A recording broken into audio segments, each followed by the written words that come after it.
حکم شرعي د نکاح سره شي د فنکحو معلوم شي. یاد ساتي په دې کې تفصیل، په دې کې څه دی تفصیل.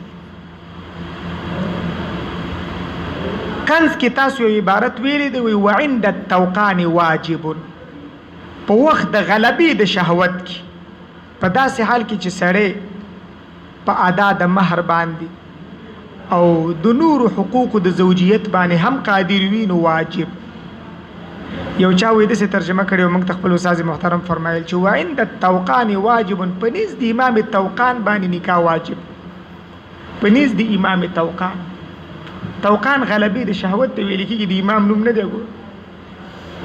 توقان داسې نه دی لکه نعمان، ونه داسې الف نوم دواړو اخر کې راغلي، هغې ګمان کړی شو دا به د امام په شان د نعمان.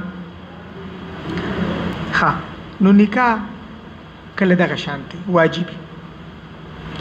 عام حالاتو کې نکاح سنتي، عام حالاتو کې نکاح سنتي. او یو کس چې حقوق نشي ادا کولی د لپاره نکاح حرامه ده، مجبوب دی.